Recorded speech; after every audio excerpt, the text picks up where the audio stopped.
All right, guys, I'm going to make this video fairly short and sweet.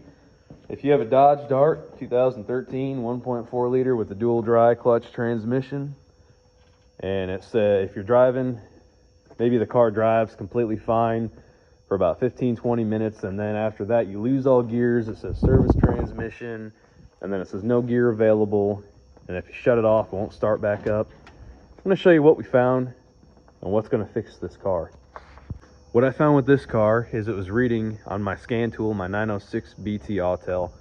It was showing 1.3 shift position sensor circuit.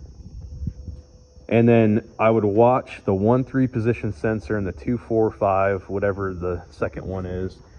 And you would see that the 2.4.5 whatever sensor was working fine. It had a reading, but when the 1.3, when this transmission stopped working, the 1.3 sensor would read 0. So it was getting no reading from that sensor, tripping the transmission out, and then it would no longer work. I figured it had to be some sort of heat related electrical problem.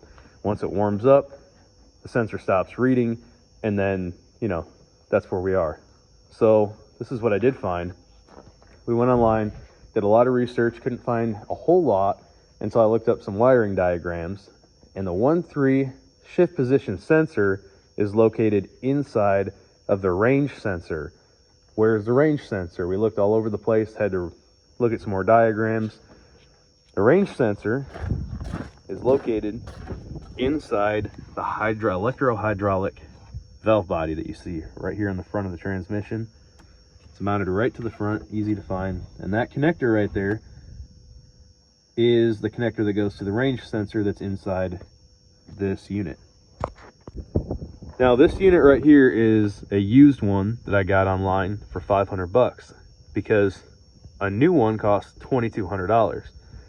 Let me show you why we had to replace this whole unit. So this is the old one right here that came off the car. That's the front side of it on the outside of the transmission.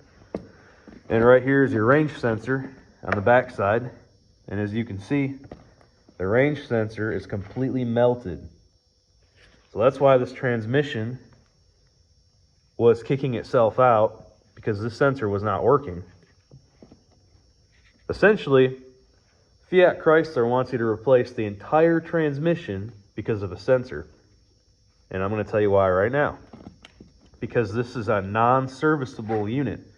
You cannot get this sensor anywhere. You can't get it online. You can't get it through the dealership. Nobody has it. You have to replace the entire hydraulic valve body. Unless you buy a parts car and pull this off and use it, or just use the range sensor, or maybe you buy a new one for $2,200, which does not come with your hydraulic actuator. This will cause shifting problems too. This is your electric shift motor, hydraulic shift motor. It'll cause a lot of problems if that goes out. It'll throw a different code. This is your accumulator. This unit is a lot more straightforward on how to replace.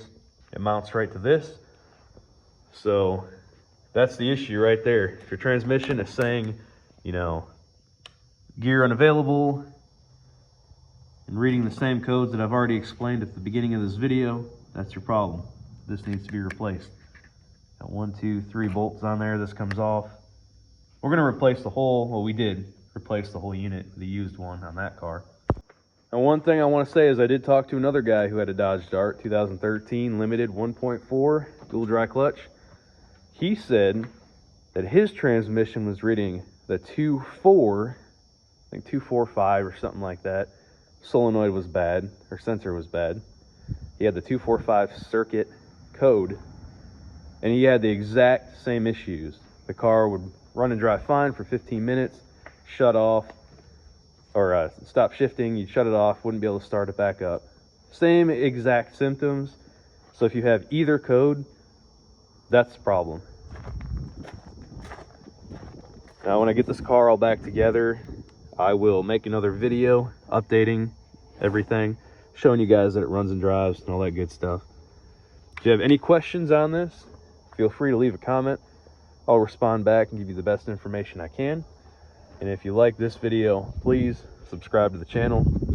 I go out here and I find vehicles that are irreparable or you know, the dealership or shop say that they cannot be repaired, and I find a solution to fix them and provide you guys with the repair here on YouTube. That's what I do. So like I said, like this video, I'd appreciate it. If this helps you, leave a comment, and if you need any more information, feel free to ask.